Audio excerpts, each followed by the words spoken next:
ওই জন্য করে নবীদের পর্যন্ত মানুষ ছাড়েনি। এর উপরে দৃঢ় একদম ঈমানের উপরে দাঁড়িয়ে থাকতে হবে। যাই হোক শেষ হয়ে যাক, এরপরেও ঈমানের উপরে দাঁড়িয়ে থাকতে হবে। কারণ মুমিন মানুষ সে জানে আমার প্রতিটা মুহূর্তে আল্লাহর কাছে আমার হিসাব দিতে হবে। এমনকি আমার কথা আমি যে ওয়াজ করছি মোবাইলে হয়তো রেকর্ডিং হতে পারে, এই মোবাইল রেকর্ডিং করার যে বুদ্ধি আল্লাহ দিলেন সেই বুদ্ধি আল্লাহ প্রতিটা মানুষের গলার ধারে এক টুকরো রেকর্ড করার মতন জিনিস দিয়ে দিয়েছে। যা কিছু করি শরীরের মধ্যে সেই জিনিসটা হচ্ছে কি রেকর্ড হয়।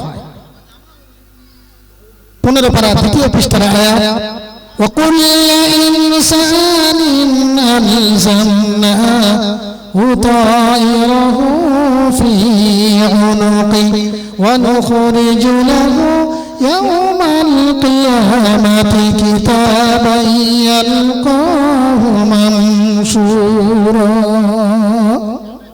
প্রতিটা মানুষের এক টুকরো মাংস দিয়েছে গলার ধারে।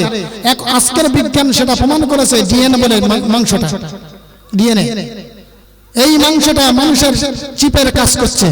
যা কিছু বলি করি, এমনকি কোন পা ফেলে কোন পায়ে করছি সেটাও রেকর্ড হচ্ছে।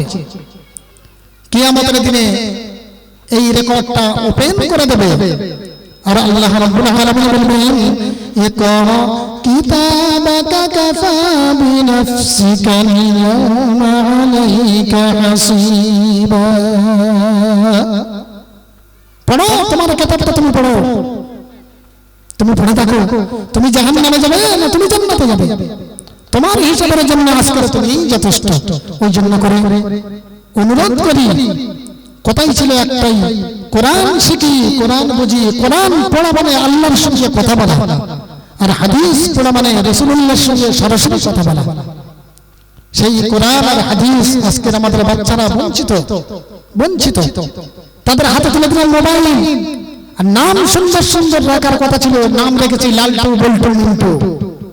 কোরআন জানি না, জানাজার কি করে পড়াতে হয় তাও জানি না। বাপের জানাজা, বাপ মরে গেছে, খবর গেছে কানে, ব্যারিস্টার মানুষ এই কথা বলে শেষ করে দেবো যে হ্যালো তোমার বাপ মরে গেছে। তাড়াহুড়ো করে এসে দেখছে বাপের জানাজা শুরু, পকেটে একটা রুমাল ছিল, টুপি তো নেই, মডার্ন শিক্ষিত মানুষ, পকেটে ছিল রুমাল, এই রুমাল দিয়ে মাথায় ঢেকে দিল। উজু আছে কি না আছে, যা আছে বাপের কপালে হয়ে যাক, আল্লাহু আকবার। জানাজায় নিয়ত বেঁধে দাঁড়ালো, জানাজা শেষ করে দিল। বলে মাটি কি বলে দিতে হয় তো আমি জানি না, ইমাম সাহেব তুমি দোয়াটা পড়িয়ে দাও। ইমাম সাহেব দোয়া পড়িয়ে দিল, মাটি দিল, দিয়ে কাঁদছে। আহারে বাপ একটা ছিল মরে গেল। নাম হচ্ছে কে? বল্টু। আর এই বল্টুর একজন বন্ধু ছিল শান্তি। শান্তি এসে বলছে, সেও শিক্ষিত মানুষ, ব্যারিস্টার মানুষ, বলছে বন্ধু কাঁদো কেন? বলছে বাপ একটা ছিল সেও মরে গেছে। বলে আহারে আমারও একটা ছিল, সেও বিদায় হয়ে গেছে কয়েকদিন আগে, কান্নার কি আছে? আর চলে মোবাইলে আজকের খুব সুন্দর সুন্দর বই দিয়েছে, 2 মিনিট ভিতরে শেষ করে দেব। খুব সুন্দর সুন্দর বই দিয়েছে, আয় সারা রাত ধরে দেখবো বলে নিয়ে চলে গেল। বল্টুর মিন্টু নিয়ে চলে গেল, গিয়ে সারা রাত বই দেখলো, গজল দেখলো, উল্টো পাল্টা জিনিস দেখলো মোবাইলে। দেখে সকালবেলা চোখ মুছতে মুছতে আসছে, আর বাপের কবর পাশে দাঁড়িয়ে গেল। এবার বাপের কবরের কাছে দাঁড়িয়ে বলছে, কাঁদছে আর বলছে, আহারে বাপ তুমি ছেলে কি সুন্দর ছিল, তুমি চলে গেলে। সে সময় বলছে, কি বলে তোমার কবরে দিতে হয়, কি দিতে হয় আমি তো জানি না, তবে এক কাজ করো, আজকে সারা রাত গজল যাত্রা যা দেখেছি আব্বা তোমার আমলনামায় দিয়ে গেলাম। বাপের যেটুকু কপালে বাকি ছিল সেটুকু পূরণ হয়ে গেল। এই হলো সন্তানদের পরিস্থিতি। অনুরোধ করে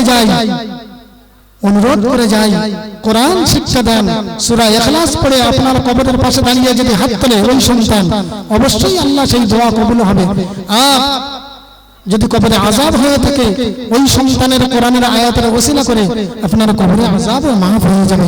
এতক্ষণ যা কিছু আলোচনা করলাম, কোরআন দিয়ে আলোচনা করলাম, এর উপরে আমরা আমল করব। ওয়া আখিরু দাওয়ানা আনিল হামদুলিল্লাহি রাব্বিল আলামিন। আসসালামু আলাইকুম ওয়া রাহমাতুল্লাহি ওয়া বারাকাতুহু।